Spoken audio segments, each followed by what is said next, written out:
went outside. This is hail that has fallen right here. And I don't know, I would say this is about dime-sized hail, Andy. Yeah, up to nickel size. Yeah. A couple of those were attached at one time. So yeah, this is a pretty big hailstone that we just picked up outside with the thunderstorms. It's probably hard to see, but it's a pretty decent size hailstone. This is getting kind of far away from the radar site in Grand Rapids. So what that means for us is that the radar beam shoots off at about a half a degree from the radar, but as it gets further and further away from the radar because of the curvature of the Earth, it ends up shooting higher and higher into the sky. So we're seeing a little bit higher up into the sky where we're at, away from Grand Rapids.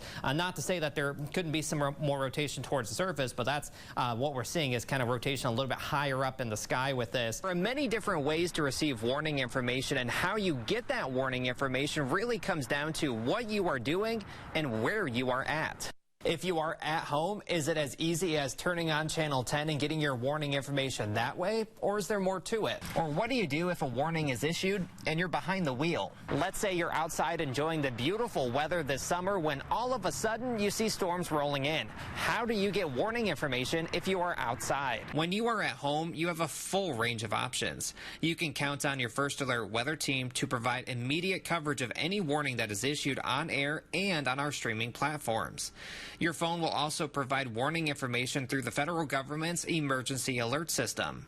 If you download the News 10 First Alert weather app, push notifications will also alert you to any warnings. But if you are driving, it can be more difficult.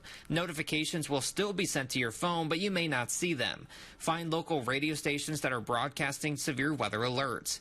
Know what county you are in and if severe weather is possible. And if it comes down to it, delay your trip to avoid any severe storms.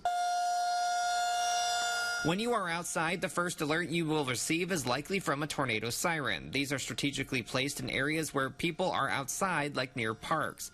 These are meant for outdoor warnings only and should not be relied on if you are inside a home or business. Cell phones or NOAA weather radios are useful tools to keep with you on any potential stormy day. I kind of want to show you what we're seeing with our snow shovel here and what we're seeing on the ground. As I try to shovel this, you can almost hear how well it clumps together because it is a lot of ice, and it's chunks of ice and snow, so it holds together just like this, and it's going to be very hard to shovel, especially if you have a larger driveway that you need to do. Another thing that we have been seeing is pop-up showers and thunderstorms each and every day, and these are forming what are called microbursts. You might have heard that term before, but we're going to break down what exactly those are and how they form. I want to show you a picture from yesterday in Jackson. Likely a microburst happened in part of the city. These are very small. Not everyone saw rain in Jackson yesterday. In fact, most of the city actually ended up staying dry. No rain was picked up at the airport. But for us to get a microburst, you need a couple of things to come together, and it is this type of setup that's in the atmosphere to get these. So you need a strong thunderstorm to develop with a very strong updraft. So you need a lot of rising air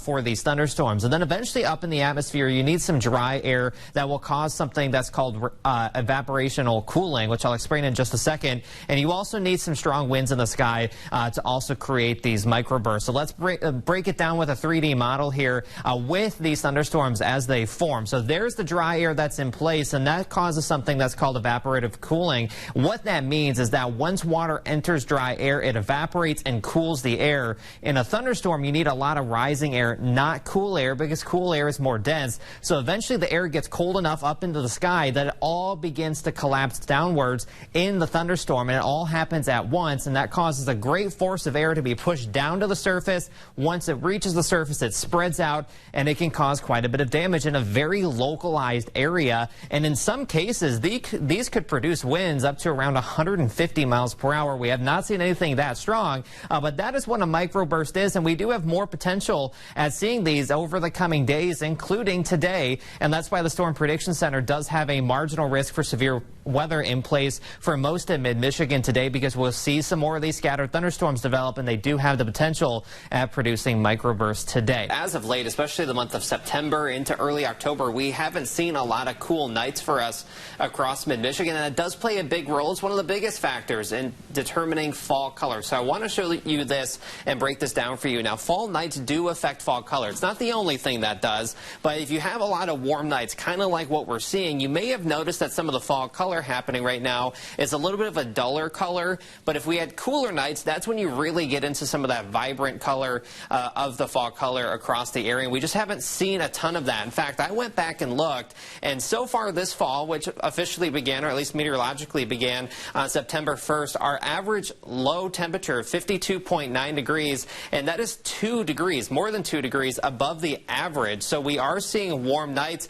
and this has been a growing trend for us as well. Now, this is data from Climate Central that shows in Lansing that over time, since back to 1970, our nights, you can see the line here, has continued to get warmer and warmer during the fall by more than 3 degrees. So that is thanks to some of the climate change that is happening for us. So we are seeing warmer nights, and we're likely going to see that continue. Now, looking at the forecast moving forward, we are going to see that trend kind of break a little bit. In the next 10 days, we'll likely see overnight temperatures that are a little bit closer to where they should be, if not slightly below it. The average low is 44, and we'll actually have low temperatures dropping down into the 30s as we head into next week. We have lake effect snow coming off of every single Great Lake, Lake Superior, Lake Michigan, Lake Huron, Erie, and Ontario right now, with a lot of heavy snow. And it is that time of year that we see a lot of lake effect snow, but you might be wondering, how exactly does this happen? How does lake effect snow even form in the first place? Well, it has a lot to do with the time of year. Because of our Great Lakes being a little bit warmer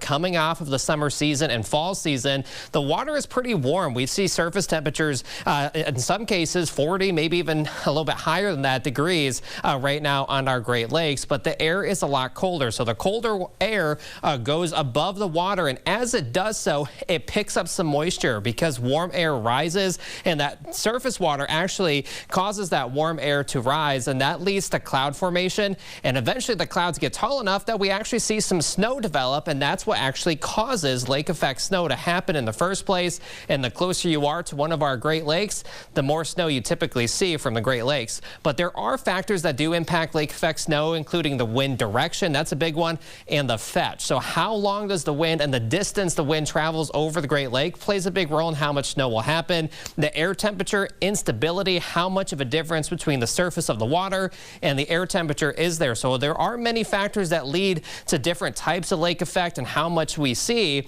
and it does have big implications on how much we see a little bit further inland. We need pretty strong winds, and that's exactly what we have going on right now, and that's why we will see some more scattered lake effect snow showers continue into tonight.